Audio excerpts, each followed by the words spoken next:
Bonjour et bienvenue dans la 6e partie de cette formation de comment fonctionne un site web. Alors depuis le début, on a quand même vu ce qu'était un serveur web. Nous avons installé un serveur web Apache avec une base de données et une interface d'administration pour la base de données. Nous avons vu comment placer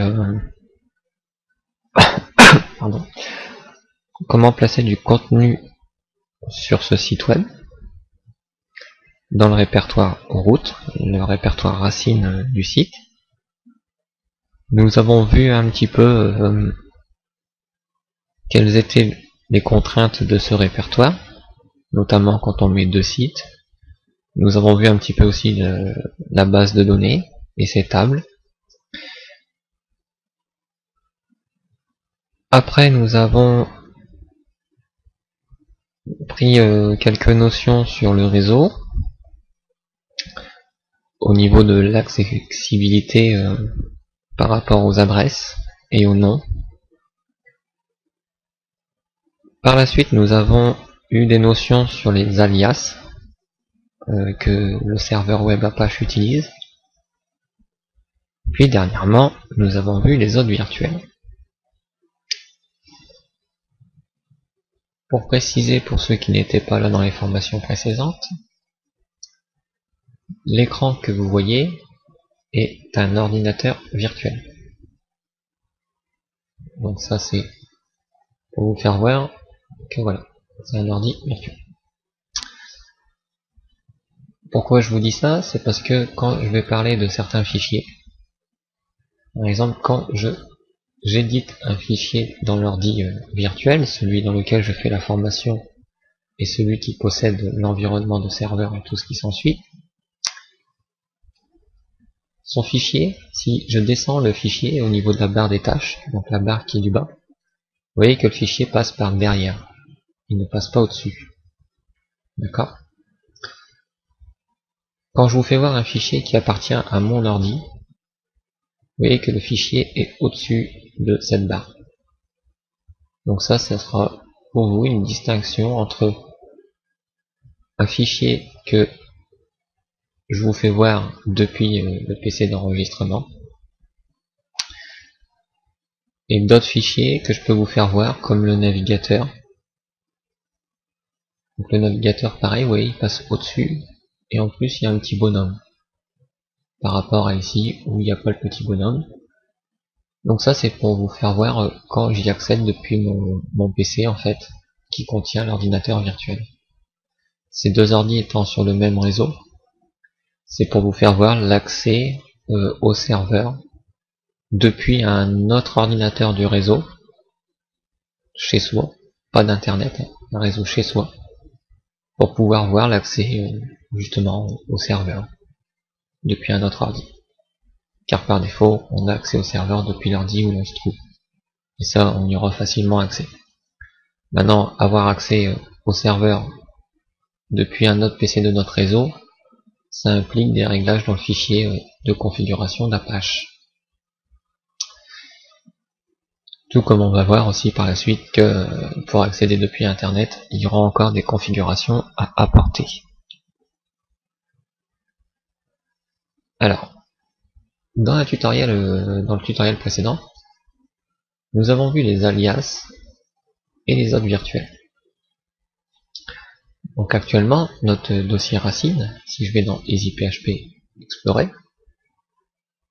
notre dossier racine de notre serveur, l'installation où on a mis EasyPHP, c'est le serveur pour mon cas. Le répertoire root de ce serveur, c'est-à-dire la racine du site web, c'est le dossier W qui est dans le dossier du serveur.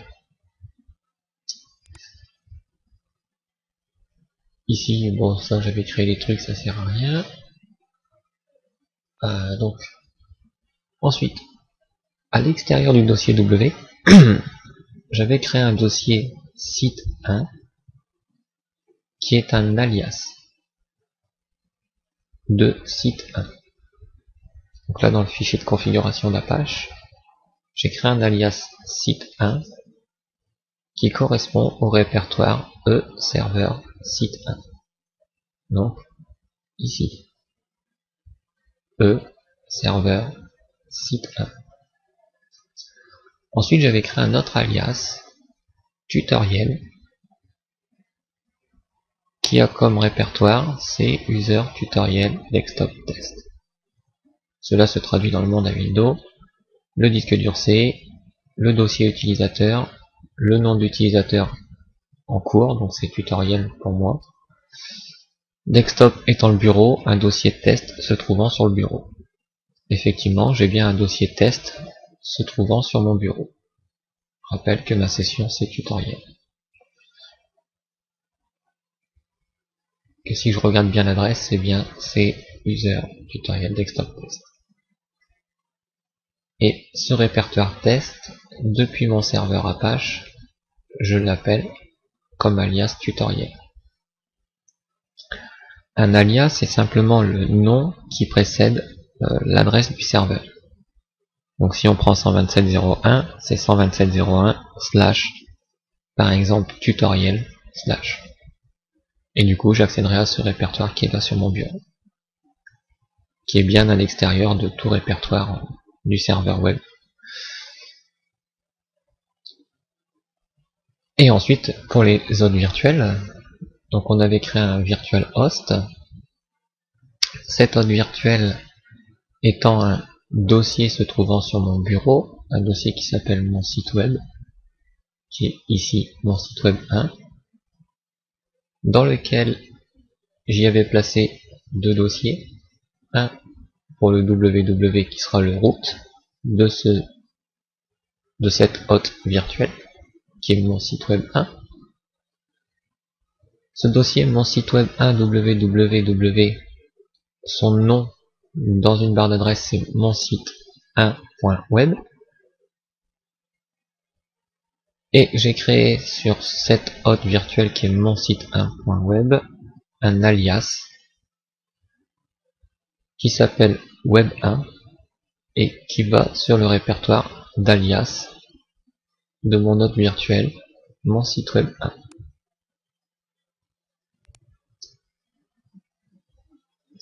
Tout ceci, quand j'y accède depuis l'interface, ici je vois mes alias, donc mon alias de site 1. Ici, je vois mon répertoire route principal. L'autre que j'ai créé pour tutoriel, j'ai bien mon dossier de test sur mon bureau qui correspond à tutoriel. Et ensuite, j'en avais créé un autre qui est spécifique à mon site 1.web qui, on tombe bien sur le dossier route de celui-ci. Et dans mon site 1.web, j'avais créé un alias web1 qui va dans le dossier alias. Donc, j'ajoute slash web1 et je tombe bien sur mon alias. Ok, mais tout ceci, pareil, on est toujours sur la machine locale. Essayons depuis un autre PC de notre réseau. Donc, sur mon ordi, d'accord, dans mon moteur de recherche, dans la barre d'adresse plutôt, de mon navigateur, je vais taper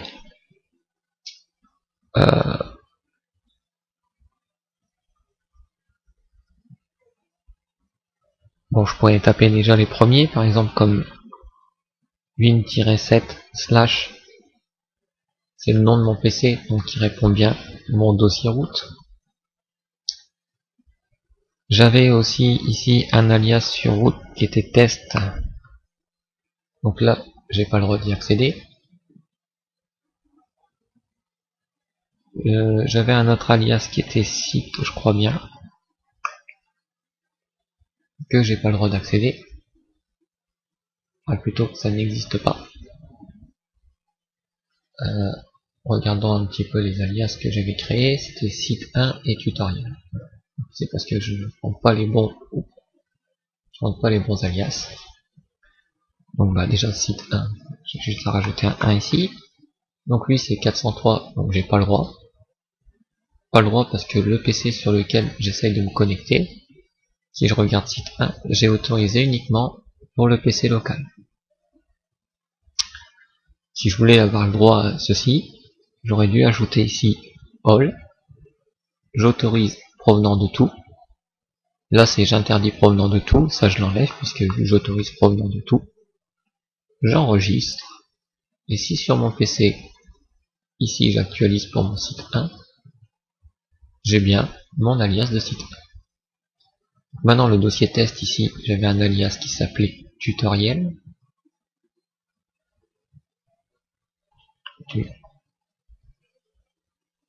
Tutoriel, voilà. Surtout on n'oublie pas le petit slash à la fin quand on fait ça. J'ai bien mon dossier de test sur mon bureau, effectivement. Maintenant, qu'en est-il de notre autre virtuel?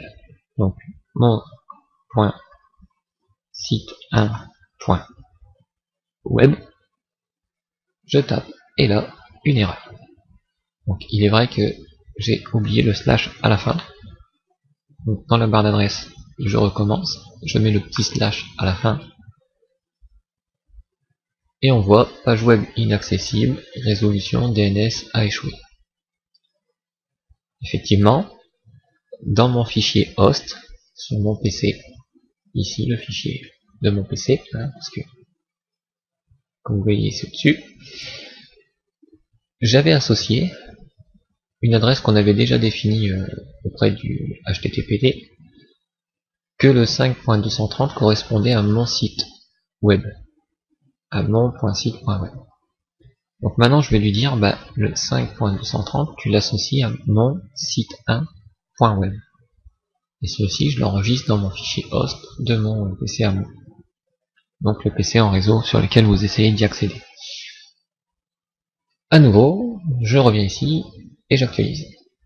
Et là on voit bien mon dossier de route. Parfait. Essayons l'alias qu'on avait créé sur ce hôte virtuel avec un slash. Et là, badaboum. En fait, si je regarde bien sur mon PC, mon site 1.web, si je regarde bien le fichier qui devrait s'afficher, c'est dossier route site web 1. On est bien d'accord. Or, si je regarde bien ici ce que j'ai tapé quand j'ai tapé mon site web et qui m'a donné une page, j'ai bien un dossier route. Mais c'est pas le dossier route de mon site 1.web. D'accord? C'est pas celui-ci, on n'est pas ici. Parce que ici, ça devrait m'afficher ça. Or, ici, ce qui m'affiche quand j'écris ça, c'est le dossier route par défaut. D'accord? C'est notre W ici de serveur, dans là où on a installé EasyPHP. Pourquoi il fait ça? Eh bien c'est simple. Quand on a ajouté notre hôte virtuel ici, en fait, on n'a pas tout lu, mais il l'a ajouté sur l'adresse localhost.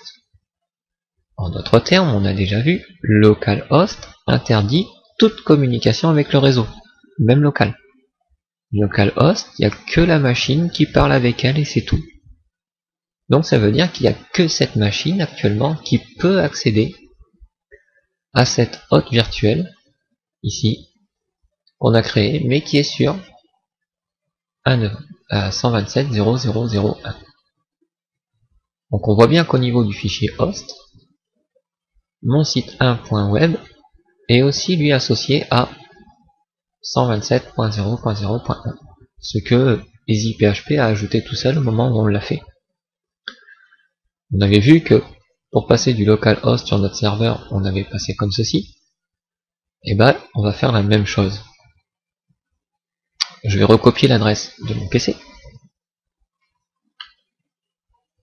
à nouveau, je la remplace dans le fichier host et j'enregistre mon fichier host.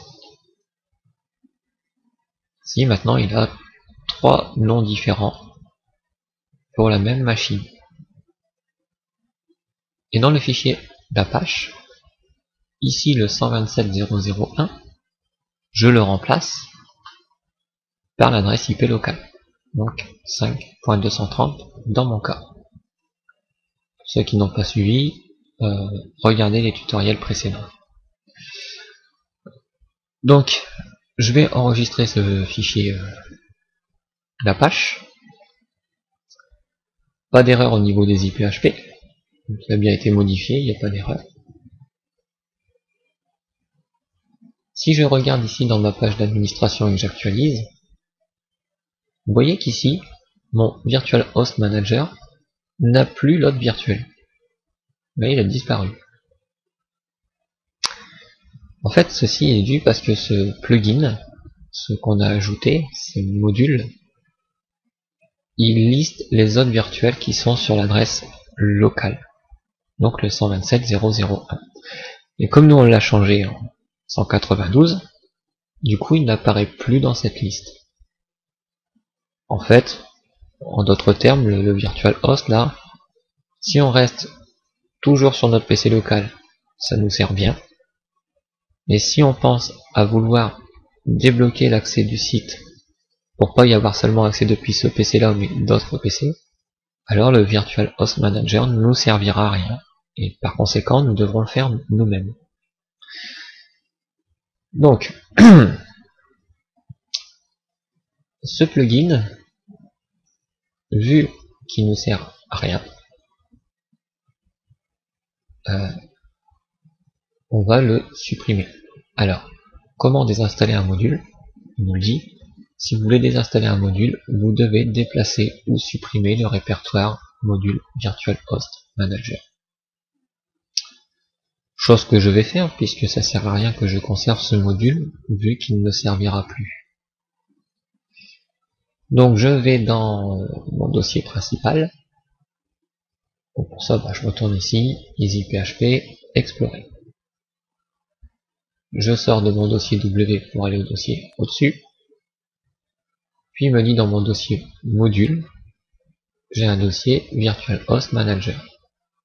Celui-ci, je dois le supprimer. Je le supprime, j'actualise ma page d'administration et on voit effectivement que le module est disparu. Donc pour nos alias, ça ne bouge pas, ça reste toujours ici. Et les hôtes virtuels, maintenant, on doit les créer nous-mêmes. Alors pour se simplifier la tâche au niveau de nos hôtes virtuels, donc déjà, avant de rentrer dans les configurations, essayons quand même le petit réglage qu'on vient d'effectuer. C'est-à-dire d'avoir mis mon site web, non, mon .site1.web sur l'adresse IP locale. D'accord, de notre réseau local. Le fait de l'avoir mis là et dans le fichier host, on voit bien qu'on en a deux.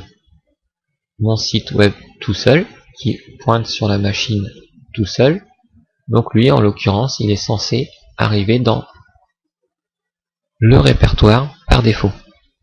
Puisque je n'ai déclaré dans mon fichier host, ici, plutôt mon fichier HTTPD, il n'y a aucun serveur name qui s'appelle mon.site.web. On est bien d'accord? Ici j'ai un virtual host, mais le serveur name c'est localhost. Et si je remonte tout en haut de mon fichier, on a deux serveurs name quelque part, mais ils sont sur des adresses. Alors, où est-ce qu'il est? Là, encore plus haut. Je pensais qu'ils étaient après les modules.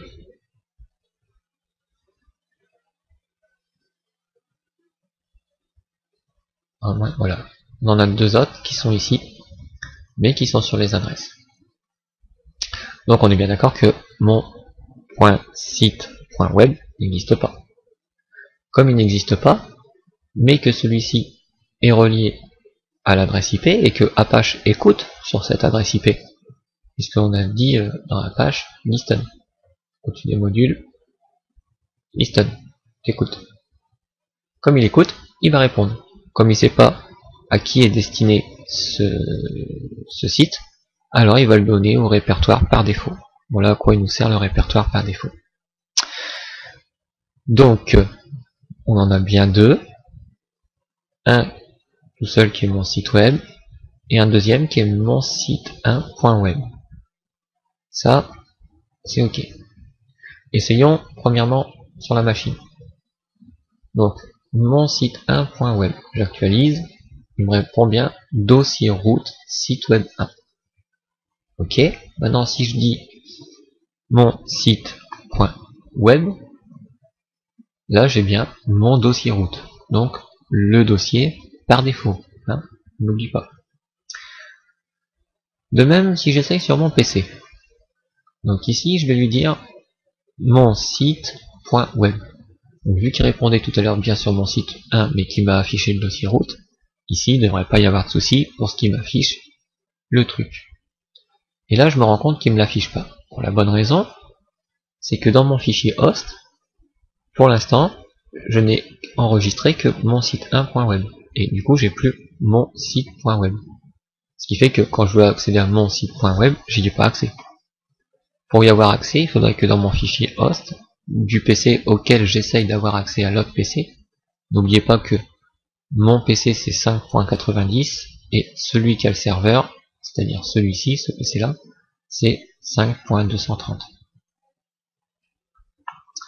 Donc j'enlève le petit 1 et j'enregistre. Le fait que maintenant mon PC connaît l'adresse de ce site, il m'affichera le site. Donc je regarde bien, j'actualise pour savoir si maintenant mon PC connaît bien cette adresse. Oui, il connaît. C'est bien mon dossier route. D'accord, le dossier par défaut, puisqu'il n'existe pas réellement en fait.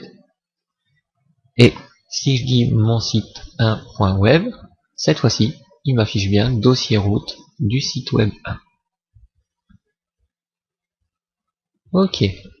Si on essaye l'alias du site web 1, normalement, on n'aurait aucun souci à y accéder. Oups, petite erreur. Encore une fois. Regardons pourquoi l'erreur est sortie. Dans mon fichier HTTPD, hop là, tout en bas, là où j'ai défini ici que c'était sur cette adresse, au niveau de l'alias, j'ai écrit alias en pensant que c'était le dossier alias, mais en fait l'alias c'est web1. Voilà pourquoi j'ai eu cette erreur. C'est pour vous rappeler que si je vais dans mon site web, voilà à quoi je pensais. En définissant l'alias, je pensais que j'avais dit alias, mais en fait ça je l'ai appelé web1. Donc voilà pourquoi l'erreur. Du coup, je vais appeler web1, comme j'aurais dû l'appeler, qui est mon alias de mon site web. J'ai bien mon alias web1 de mon site web1. Voilà. Alors, il y a un petit truc qu'on n'a pas parlé non plus. C'est ce qu'on appelle les ports. Rappelez-vous, au tout début, quand Apache, on a commencé à modifier les fichiers dans le httpdconf, quand on a ajouté notre adresse IP locale, celle de notre machine, de notre carte réseau, on a eu un petit avertissement du pare-feu de Windows, nous demandant de débloquer des choses. Si vous avez refusé cette chose, depuis un autre PC, comme le mien, je ne peux pas avoir accès à Apache. Même si c'est sur mon réseau local, même si j'ai fait tous les réglages ici qu'il fallait. Pourquoi? Parce que j'ai un truc qui s'appelle le pare-feu, qui bloque pratiquement tout par défaut. En gros, vous pouvez communiquer avec quelqu'un vers l'extérieur. Quand c'est vers Internet, surtout, il n'y a pas trop de problème. Mais quand c'est vers un autre PC, il faut que cet autre PC vous écoute. Et ce qui n'est pas toujours le cas par défaut. Par défaut, le PC, il n'écoute rien. Il écoute au fur et à mesure qu'on lui dit d'écouter. Donc là, Apache, on lui a dit d'écouter. On est bien d'accord. Dans notre fichier HTTPD, là, hop là, quand on va tout en haut, on lui a bien dit ici d'écouter. On lui a dit d'écouter sur une adresse IP. Mais pas seulement.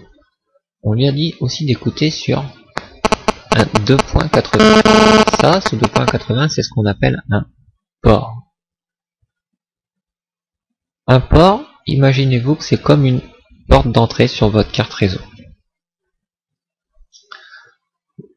Ou votre ordi, plutôt.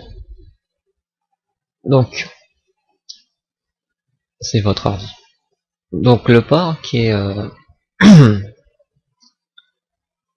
votre ordi possède de 1 à 65 534 ports. L'ordi en utilise beaucoup. Et vous en utilisez un à chaque fois que vous faites une connexion vers une page à internet. Ou qu'un de vos programmes fasse appel à quelque chose qui se trouve sur l'internet ou le réseau. Et voire même des fois entre lui-même. Donc il en ouvre beaucoup des portes. Donc quand c'est envers lui-même, sur le 127, il est tout autorisé. Voilà pourquoi on fait du 127, parce que là il autorise vraiment tout de chez tout.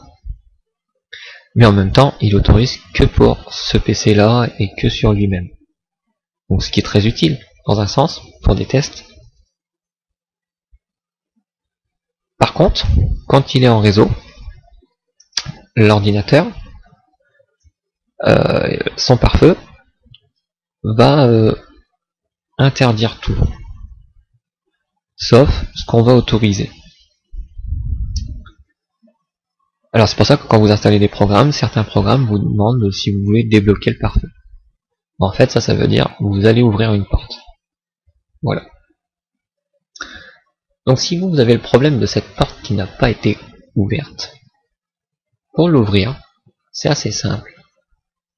Vous allez dans votre menu démarrer, dans le panneau de configuration, dans le système et sécurité. Et ici, vous allez, au niveau du pare-feu, autoriser un programme via le pare-feu. Et vous voyez ici que Apache est bien autorisé sur le domaine entreprise privée et publique. Si vous êtes sur Seven, il y en a 3. Je sais plus trop quoi, il y en a 3. Donc ça, arrangez-vous que ce soit coché. D'accord? Si vous n'avez pas ça, imaginons, je décoche. Donc, s'il n'est pas dans la liste, vous pouvez ici autoriser un autre programme. D'ailleurs, je vais le faire comme si qu'il n'y était pas. Je vais le supprimer. Hop. Apache n'existe plus et je vais enregistrer ça. Vu que je suis plus autorisé à y accéder, même si j'ai les bons réglages, oui, je suis sur mon PC. Ici, ça posera aucun souci, puisque il écoute sur 127.01, de toute façon, il m'écoute toujours. C'est ce que j'expliquais pourquoi le 127.01. Par contre, ici, vu qu'il y accède depuis l'IP, parce que dans mon fichier, voilà, l'ordi se trouve là, si j'appelle 127.01, ça serait mon propre PC, ça servirait à rien, ce serait ridicule. Donc, comme j'appelle l'autre PC, celui qui est ici, et que celui-ci n'écoute plus, du moins, j'ai interdit Apache de pouvoir répondre à la demande, à cause du pare-feu, alors, si de mon PC, cette fois-ci j'essaye d'accéder à site web 1, malgré que j'ai les bons réglages dans mon host, qui a les bons réglages dans le fichier httpd conf là, parce que là je suis sur le virtual host, donc il y a le bon réglage, tout le monde est autorisé. Dans le host ici, on a bien le site 1, on a bien l'IP, donc logiquement, on pourrait penser que tout fonctionnera. Essayons. Donc vous avez vu là, déjà, ça mouline, ça mouline, ça mouline. Ça veut dire qu'on va se faire envoyer balader. balader pour la seule et unique raison que mon PC contacte bien ce PC. Mais le pare-feu lui dit, oups là, toi, je t'autorise pas. Donc, retour à l'envoyeur. Vous voyez, n'a pas répondu à temps, tatati, tatata. Alors, si vous étiez sur ce cas, pour le débloquer, dans le panneau de configuration, comme je vous ai dit, au niveau de système et sécurité, pare-feu Windows, on autorise un programme. Ici, on autorise un autre programme si on n'a pas Apache, ou si Apache est décoché. Et ici, le programme que je vais autoriser, c'est Apache. Mais ici, je vais regarder dans la liste, il n'y est pas. Pour ça, je peux parcourir. Parcourir, ça m'amène dans mon ordi. Et maintenant, il faut que j'aille chercher où est-ce qu'il est Apache. Bon, où je l'ai installé. Il n'est pas dans Programme File, puisque j'ai tout installé dans serveur. Et mon Apache, il est ici. Dans Apache, son fichier pour l'exécutable est dans le répertoire bin. Et vous voyez ici, j'ai mon apache.exe. Je l'ouvre. Ici, on peut me dire les types d'emplacement réseau pour le programme que je viens de sélectionner. Je vais lui dire domicile, lieu de travail, public. D'accord. Public, vous n'êtes pas obligé, mais vous pouvez le mettre. Et vous voyez, du coup, ça m'a rajouté cette ligne-là. Si j'autorise, à nouveau sur mon PC, d'accord, je réactualise, aucun souci. Il a passé le pare-feu. Voyons voir un petit peu plus près ce pare-feu quand même. Parce qu'il va falloir qu'on le comprenne. À nouveau, je vais reprendre mon histoire d'Apache. Donc on a vu qu'en ajoutant cette règle dans le pare-feu, bah ça passait. Cette règle, à nouveau, je vais la supprimer. Donc là, on sait très bien que quand je fais ça, hein, on n'y a plus accès. On va mouliner, mouliner, mouliner, mouliner, et puis il va me dire, pas possible, connais pas. Dans le pare-feu, cette fois-ci, au lieu d'autoriser le programme, comme ça, on va aller dans le pare-feu de Windows. Et dans le pare-feu de Windows, on a les paramètres avancés. On va cliquer dessus. Et là, en fait, on va pouvoir régler le pare-feu d'une façon un petit peu plus poussée. Donc là, je vous fais voir la page. Vous avez vu, je me suis fait envoyer chier. Donc ici, dans les paramètres avancés du pare-feu, on va voir tout ce qui concerne le trafic qui rentre vers le PC. Vous voyez, Apache, trafic qui rentre. Et tout le trafic qui va en sortir. Bon, en général, le sortant, on ne fait que bloquer. D'accord ? Il faut comprendre un truc, c'est que le pare-feu, tout ce qui rentre, il bloque, sauf tout ce qu'on lui a dit d'autoriser. Et tout ce qui sort, il autorise, sauf tout ce qu'on lui a dit de bloquer. C'est le but du pare-feu.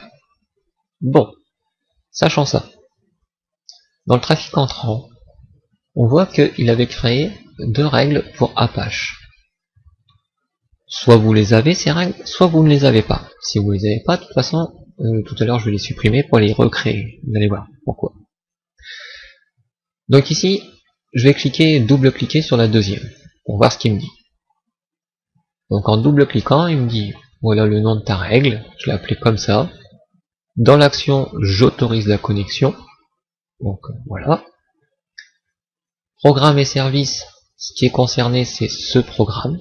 Donc le serveur Apache, là où il se trouve. Là, on pourrait autoriser des ordinateurs spécifiques, on pourrait faire des trucs un peu plus spécifiques. De même qu'on pourrait autoriser des utilisateurs de cet ordinateur-là uniquement à y accéder. Bref, on peut aller un peu plus loin. Ici, dans les profils au niveau du réseau, pour quel profil ça s'applique? Domaine, privé, public. Les interfaces, c'est-à-dire les cartes réseau sur lesquelles cela s'applique. Si on regarde dans personnaliser, là il nous dit toutes. Mais je pourrais choisir un type particulier, uniquement les sans fil, les distants ou les locales. La traversée latérale pour les NAT, Bon, ça, on va pas trop s'en occuper. Ce qui va surtout nous intéresser, c'est ici protocole et port. Et ici, il nous dit protocole UDP, tous les ports. Voilà. En gros, ça, c'est la règle qu'il a créée pour Apache.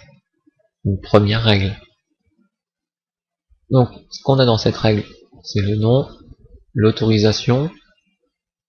Dans avancer les profils, on est sur domaine uniquement. Que protocole et port, on est sur UDP. Regardons l'autre au-dessus. Même nom, on autorise. Dans avancer que domaine, protocole et port, tous les ports, TCP. Donc vous voyez que là, il nous autorise un petit peu tous les ports, mais uniquement pour un seul et unique programme, puisque ici, ça a été défini sur un programme spécifique. On pourrait faire autrement, c'est-à-dire un petit peu apprendre à contrôler notre pare-feu. Pourquoi contrôler notre pare-feu? Parce que quand on va vouloir y accéder depuis Internet, on va devoir contrôler un autre pare-feu. Rappelez-vous, 127.0.1, ça autorise tout, donc pas de problème de pare-feu ici. Réseau local. Réseau local, les PC communiquent entre eux et ne peuvent pas aller sur Internet, sans passer par la box. Entre deux PC, on a des pare-feux sur chaque PC, pour protéger l'accès à chacun de ces PC. Et sur la box, on a aussi un pare-feu, pour protéger l'accès de l'extérieur vers votre réseau local. Donc apprendre à paramétrer ici bien le pare-feu, c'est vous aider à apprendre à paramétrer le pare-feu de votre box. Voilà. Donc ici, je vais supprimer ces deux règles qu'il m'a créées. De toute façon, elles sont désactivées. Vous voyez, activer, non, non. Donc là, elle ne me sert à rien à l'heure actuelle, puisque j'avais supprimé dans les autorisations de programme cette autorisation. Et recommençons. Cette fois-ci, on va créer nous-mêmes une règle sur notre trafic entrant. Donc on va faire nouvelle règle. Ici, les règles, on peut les définir soit par programme, soit par numéro de port, ou type de port, soit par des règles prédéfinies par Windows, qu'il a déjà créées, ou soit personnalisées, c'est nous qui allons choisir tout de A à Z. Ici, on va se mettre sur port. D'accord? Et on va faire suivant. Ici, on nous demande sur quelle règle s'applique telle. TCP, UDP. Pour le moment, on va mettre en TCP. On nous dit sur quel port cela s'applique. S'il n'y en a qu'un, c'est le port, c'est tout, le numéro. S'il y en a deux, c'est le port, etc. pour chaque port. Si c'est une suite de ports, par exemple j'ouvre de 10 à 400, ben j'écrirai 10-400. Ça veut dire que j'en ouvre 390. Apache, il tourne sur le port 80. Et oui, rappelez-vous le fichier httpd.conf, le fichier de configuration d'Apache, sur son listen, là où est-ce qu'il écoute. Donc là on a le serveur name aussi, mais moi c'est plus le listen qui m'intéresse, voilà. Vous voyez qu'il écoute sur le port 80. Donc, dans le pare-feu, ici, le port qu'on lui indique, c'est 80. On fait suivant. On dit qu'est-ce qu'on veut faire de ça. Donc, c'est le trafic qui rentre, j'autorise ce qui rentre. Je dis suivant. Sur quelle règle ça s'applique? Domaine, privé, public. À vous de cocher ce que vous voulez, néanmoins, gardez quand même ces deux-là. Le public peut être optionnel, mais au moins gardez les deux en haut. Ça correspond à quoi? C'est votre réseau ici en fait. quand j'ouvre le centre de réseau et de partage, ici vous définissez un niveau de réseau. Là je suis sur un réseau de bureau. Si je clique sur réseau, vous voyez, je peux avoir réseau domestique, bureau, public. Entendez par domestique, c'est ce qu'il appelle ici dans le pare-feu domaine. Ensuite, privé, c'est ce qui nous dit un emplacement réseau privé. Non, plutôt privé, c'est ce qu'il appelle ici par domestique. Donc ça, c'est un réseau privé. Le réseau de travail d'entreprise, c'est réseau de bureau.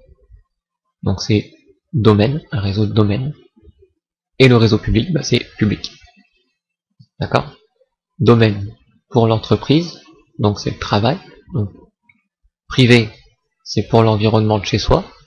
Donc bureau, pas bureau mais domestique, d'accord? Privé, domestique. Et public, c'est public. Voilà, ça c'est pour vous dire à quoi ça correspond ça. Donc selon l'emplacement où vous êtes actuellement, hop, ça je vais le fermer. Moi je me suis mis sur un réseau de bureau, donc d'entreprise. Ça veut dire qu'ici je dois à tout prix cocher domaine, puisque pour l'instant ça ne s'applique pas à privé ni public, mon PC n'est pas sur ce type de réseau, il est configuré sur celui-là. Vous, chez vous, si vous avez mis domestique, surtout cochez privé, parce que vous en aurez vraiment besoin, sinon vous n'aurez pas accès. En cas de doute, vous mettez tout. Le nom qui va apparaître dans la règle. Voilà, je vais dire Apache Web. Donc la règle s'appliquait sur le TCP. Et je vais écrire 80 pour me rappeler que c'était le port 80. Et je termine. Bon, il avait aussi créé notre règle en UDP. Alors on va faire la même chose. Nouvelle règle. Port. Suivant. UDP. Le port 80. Suivant. On autorise. Suivant. On laisse tout cocher. Suivant. On réécrit la règle. Le nom. Apache. Web. UDP. 80. Et je termine. Voilà. Ces deux règles sont bien actives. Elles s'appliquent sur tout profil. Et sinon, on pourrait régler chaque profil comme on a vu. Chaque règle, si on veut, en redouble-cliquant dessus, on peut venir la remodifier comme on veut. Vous voyez que cette règle n'est pas associée à un programme ou à un service. Elle est directement associée au port. Et c'est tout. Une fois rentré ça dans le pare-feu de Windows, là où il y a le serveur, bien entendu, pas là où il y a votre PC, ça servira à rien. À nouveau, si j'actualise, vous voyez, j'ai pas forcément autorisé Apache, mais j'ai autorisé le port d'écoute, c'est-à-dire la porte ouverte qui s'appelle la porte numéro 80. Et comme Apache écoute sur la porte numéro 80, et que tous mes réglages sont faits en sorte pour que ça communique sur cette porte, alors j'ai aucun problème pour communiquer avec lui. L'avantage ici, c'est qu'on a appris à régler soi-même le pare-feu, de sorte à mieux comprendre ce qui s'y passe. Vous verrez que on y reviendra dans le pare-feu. Bon, je disais qu'il est dans ce tutoriel, on ferait la connexion vers Internet, mais je pense pas. Je pense que ça sera encore dans un autre. Car là, on va devoir faire jouer avec les fichiers de configuration, comme je vous avais dit, pour que ce soit un peu plus propre. Et après, bah, justement, on pourra vraiment se concentrer sur ça. Surtout que bon, là, c'est pas pour rien qu'on n'a pas perdu du temps, parce qu'on a vu quand même le pare-feu. Pare-feu qui est une notion que on va devoir bien maîtriser par la suite. Alors, pour ce qui était le truc d'Apache, comme je disais, vous voyez que un peu plus bas dans Apache,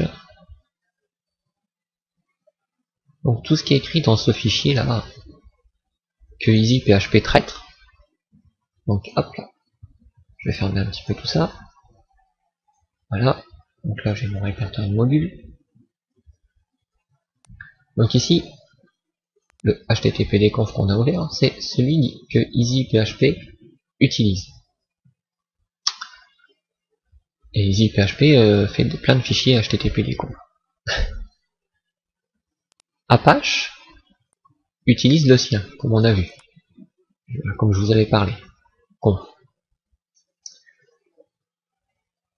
Ici, si on regarde celui d'Apache, on voit qu'il a été généré par EasyPHP depuis cet emplacement-là. Donc on voit bien qu'il y a nos réglages qui ont été apportés.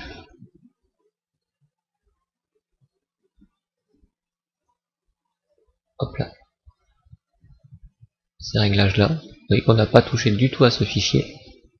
Et tous nos réglages ont été recopiés bel et bien dans ce fichier. Donc c'est bien ce fichier-là que Apache lit. Il ne va pas chercher celui d'EasyPHP.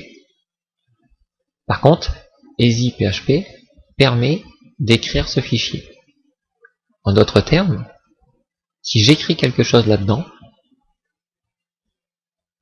et que je redémarre EasyPHP, EasyPHP va reprendre son fichier de configuration, qui est dans le serveur configuration de file, celui-ci, va prendre tout le contenu qu'il y a là-dedans, et recréer un fichier Apache conf, dans Apache conf, le httpd-conf, que Apache va lire.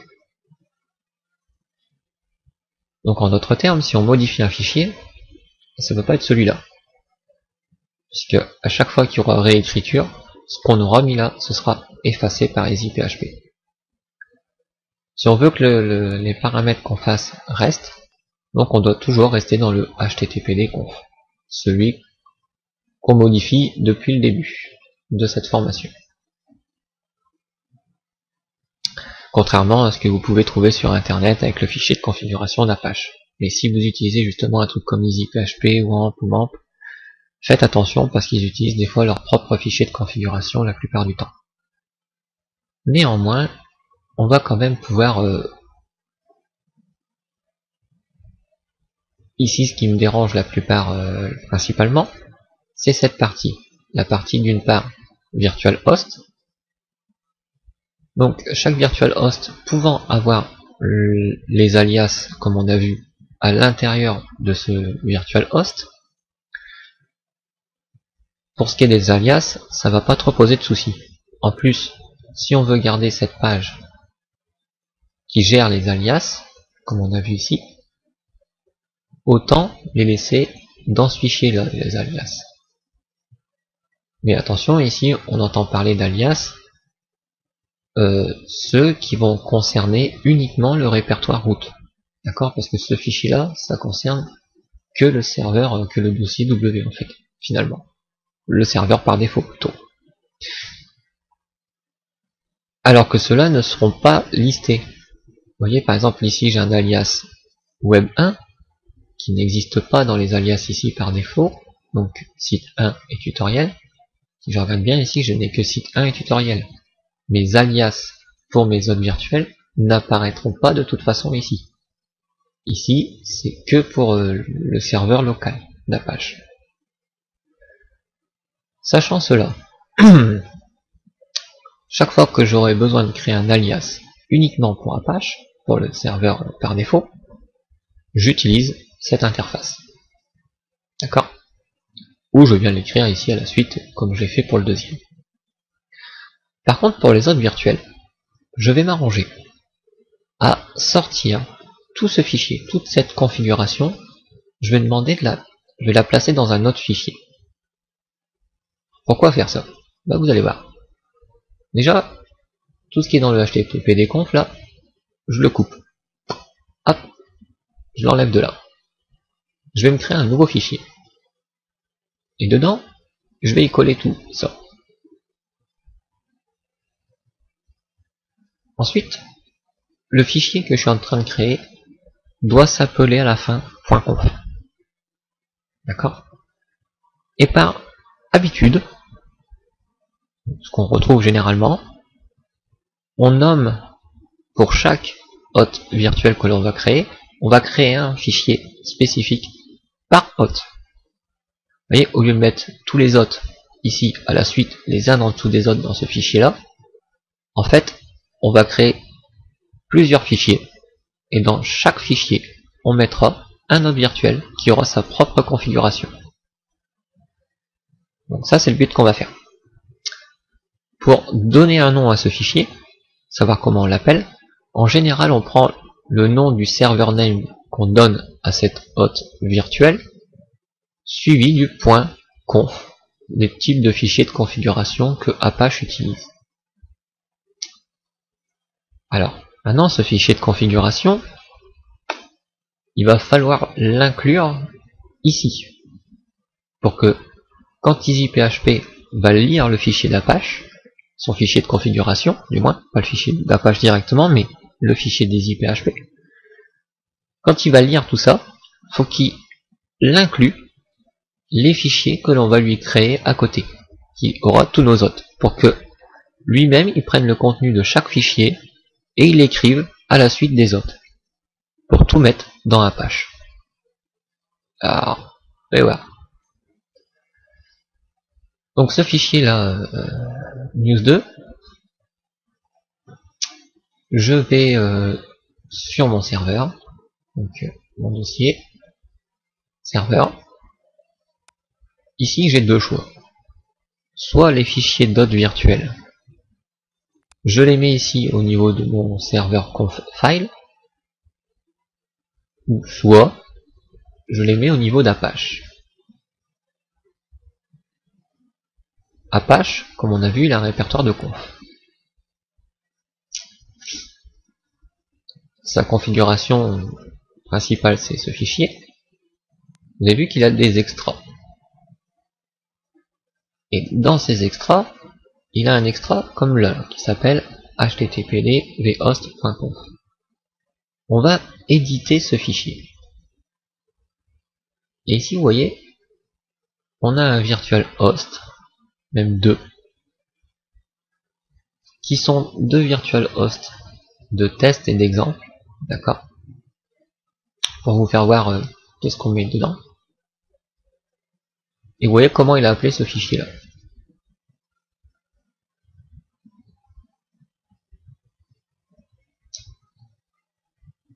Ici, au lieu d'aller dans Extra, donc original c'est les fichiers que de base en fait, c'est tout ce qu'il y avait dans Extra qui n'a pas été, en gros, original vous n'y touchez jamais. En fait vous touchez normalement à ces fichiers là, limite au fichier l'extra, mais en aucun cas vous ne touchez original. Parce que original justement ça vous permet de récupérer le fichier avant vos modifications. Donc moi ici je vais lui ajouter un nouveau dossier. Et ce dossier je vais l'appeler virtual host pour mes hôtes virtuels. Voilà. Maintenant, dans ce dossier virtual host, je vais y enregistrer mon fichier à moi, que j'avais créé précédemment, que j'avais mis de côté. Donc je dis que il porterait le nom du serveur. Donc je fais CTRL-C. Je fais ici un enregistrer sous. Et je vais bien l'enregistrer dans Apache Conf virtual host. Son nom, c'est mon.site1.web. Là, je vais lui demander en fichier tout, donc c'est tout en haut, tout type, et je vais ajouter moi-même à la fin le .conf. Et ceci, j'enregistre. Vous voyez que du coup, j'ai un fichier conf qui s'est créé dans ce répertoire ici. Maintenant, dans le fichier de configuration ici d'Apache, il va falloir que je lui indique ce que je viens de faire. Regardons un petit peu plus haut. Comment est fait lui pour mettre des fichiers qu'on connaît. Vous avez vu là, j'ai un include conf extra proxy html.conf. Là encore un include, etc. D'ailleurs mon vhost que j'ai ouvert là il y a quelques instants doit être ici quelque part dans le coin. Ou peut-être un petit peu plus loin. Ouais, donc il doit être autre part. Enfin, c'est pas grave, ce qui nous intéresse, nous, c'est ça. Ici, cette ligne. Cette ligne, nous, on va l'écrire après les alias, avant l'écriture des IPHP. Ou même limite, là entre les deux, ou même ici. Voilà, on va le mettre là entre les virtual hosts. Là où il aurait dû l'écrire normalement. Donc ici, je vais rajouter ça. Include conf. Faut penser que c'est Apache qui lit. Donc Apache, son path, d'accord, son chemin est ici. Donc son chemin par défaut, il prend tous les dossiers à partir de là. Donc le premier qu'il rencontre, c'est conf. Ensuite, il prenait extra. Et ensuite, il allait lire ce fichier proxy html.conf.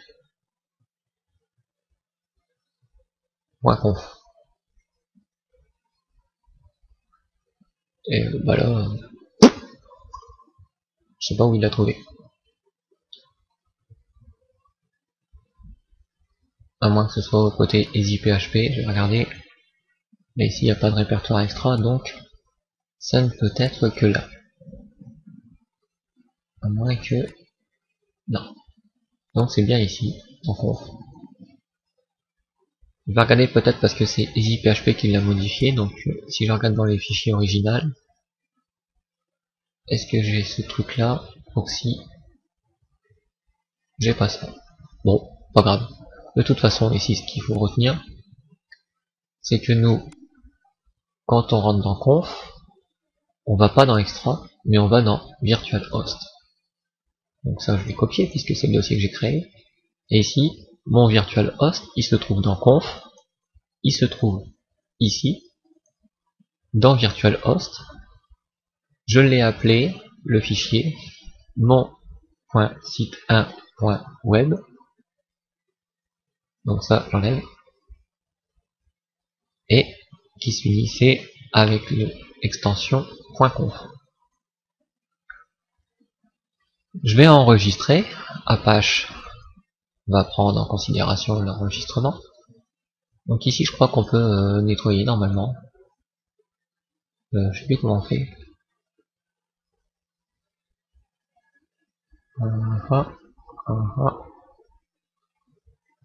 Bon. Pas grave. On verra quand même qu'il va redémarrer. Donc j'enregistre le fichier. On le verra pas vraiment. Mais il la prend en considération. Pour savoir si ce que je viens de faire, donc je récapitule quand même, hein. J'ai enlevé le virtual host du fichier de configuration des IPHP au niveau du HTTPD pour le déplacer dans un fichier à part, d'accord, qui a été rangé dans un endroit particulier d'Apache. On est bien d'accord. Si tout fonctionne bien, quand j'actualise ici, je dois bien retrouver cette page. J'ai bien cette page. Si à nouveau je redemande la racine de ce site web, j'ai bien dossier root de site web 1. En d'autres termes, j'ai réussi à sortir une partie de la configuration dans un fichier externe. Regardons maintenant un petit peu de plus près le vhost que Apache nous fournit. Donc en général, normalement, la virtual host, donc je vais faire une copie.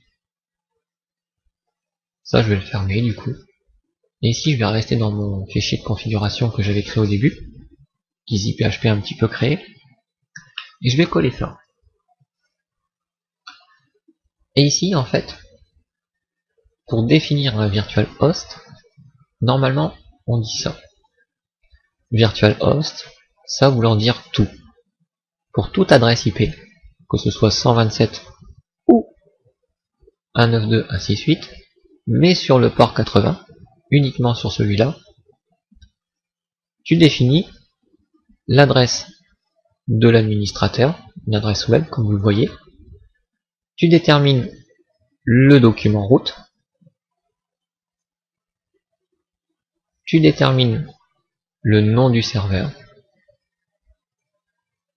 tu détermines l'alias, car un serveur peut avoir ce nom-là, mais peut avoir plusieurs alias associés à ce nom-là.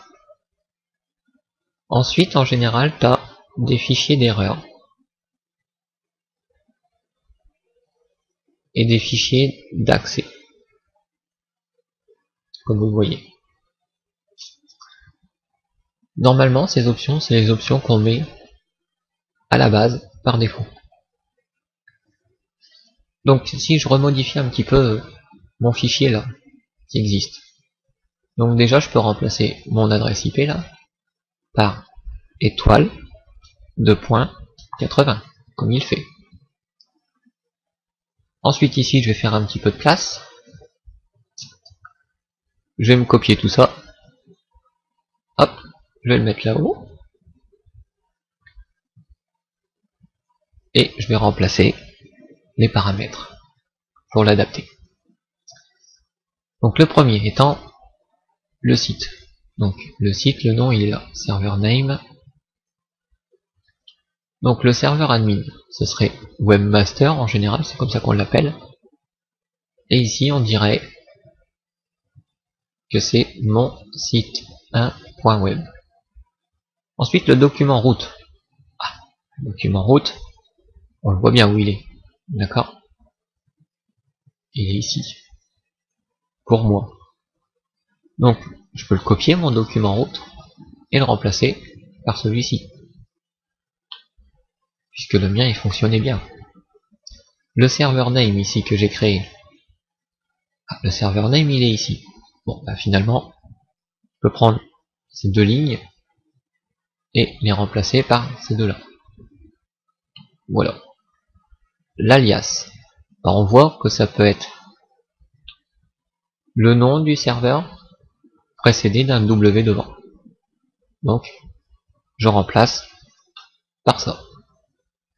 Ici, pareil, on voit que demi-hostexemple.com et moi c'est mon site 1.web. Donc je remplace tout ça par mon serveur name.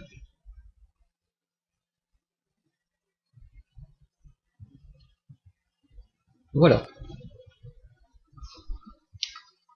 Normalement, créer un hôte virtuel, c'est définir ceci.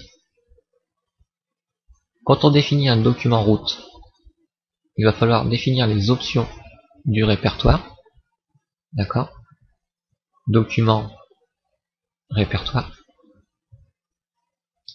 Donc c'est pour ça qu'on dit répertoire des documents. Si on définit des alias, même chose. Alias, qui dit un alias dit ça pointe sur un répertoire. Qui dit répertoire dit balise directory. Avec des réglages à l'intérieur comme on a vu un petit peu. Cet autre fichier là, je peux l'enlever. Bon. Ça, je vais enregistrer pour le moment. Et voyons voir depuis mon PC. Donc ici, j'appelle bien mon site 1.web. J'actualise, pas d'erreur. Et si ici, je disais, bah, je vais appeler www.monsite1.web. Là, oups, erreur. Bizarre, pourtant normalement il connaît. Oui, mais le fichier il est à l'extérieur. Et comme j'ai modifié ce fichier, et que c'est plus le HTTP des points, alors Apache ne redémarre pas automatiquement. Et du coup n'a pas lu ce fichier. Pour lui il est resté sur l'ancienne version. Du coup je dois le redémarrer. Donc on sait qu'Apache redémarre vite. Et à nouveau, j'actualise ici. Et là on voit qu'il n'arrive pas à accéder à ceci. Toujours pareil, Parce que dans mon fichier host, ici, j'ai que mon site 1.web associé à ça. J'ai pas mis www en plus. Car si je voudrais mettre www en plus, je dois ajouter ici w en plus apparemment. En faisant ça, j'actualise et je tombe sur le dossier route. Ah bon? Parce que j'aimerais avoir mon dossier 1 du site, mon dossier route du site 1. De même qu'ici, si j'ajoute un alias dans le host, ici, je devrais aussi ajouter un alias. Comme je l'ai fait pour l'autre, mon PC. Sauf que là, c'est le PC qui a le serveur. En mettant www, hop, en enregistrant, donc là on va dire que c'est automatique, j'actualise, toujours pareil.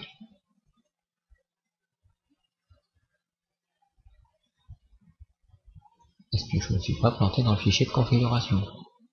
Serveur alias www, non, donc je ne me suis pas planté.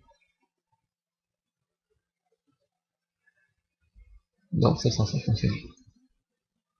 Hop, petit coup de redémarrage de la page au cas où. Des fois le chamboulement peut venir de là. Et là, toujours rien.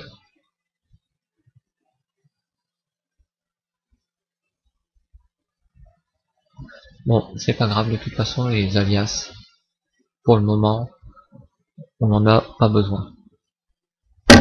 Oh, pardon. Hop. Non, là c'est qu'il y a un vrai problème. Le problème serait ici. En fait, on va bien dire que c'est 192.168.5.230. Là où se trouve l'adresse de mon hôte. Donc comme c'est ce fichier que je modifie, ici normalement je suis pas censé le dire, en fait. Parce que c'est ce site-là qui l'écoute. C'est ce site-là a une correspondance avec W, mais ça c'est pas lui qui le fait. Ici, on remplace l'étoile par bien l'adresse IP du site d'écoute, de mon PC. Et au niveau du host là, on peut enlever le W, ça c'est pas important. Comme j'ai modifié ce fichier là, Apache, faut que je le redémarre directement. Hop. Une fois Apache bien redémarré, moi-même sur mon PC, la ligne que j'ai rajoutée dans mon host ne sert à rien pour pouvoir le faire. À nouveau en haut, déjà si j'essaye d'avoir le site 1 tout seul, c'est parfait. J'ai accès au site 1 tout seul. Maintenant si je mets www, on voit que j'ai une erreur DNS. Donc cette erreur DNS, c'est simplement qu'il faut que j'ajoute l'enregistrement dans mon DNS. Parce que je viens d'enlever des fichiers host, en fait. À nouveau ici, hop. Je le rajoute bien, pour l'instant, au niveau du PC qui a le serveur, et pas le mien. J'actualise. Le PC qui a le serveur, bah on s'en fout pour l'instant, puisqu'on voit que l'erreur est toujours là. Donc, si je l'enlève d'ici, que j'enregistre, mais que je le mets sur le PC auquel j'essaye d'accéder, relever mon PC, je rajoute bien www. J'enregistre, j'actualise, et ici j'ai bien dossier route du site web 1. Donc on voit bien que pour les alias, on n'est pas obligé de le définir dans le host de celui qui a le serveur. Il suffit de dire juste le fichier principal du site principal. Par contre, pour chaque client, si c'est dans le réseau local, il faudra définir chaque alias sur chacun des clients. Voilà.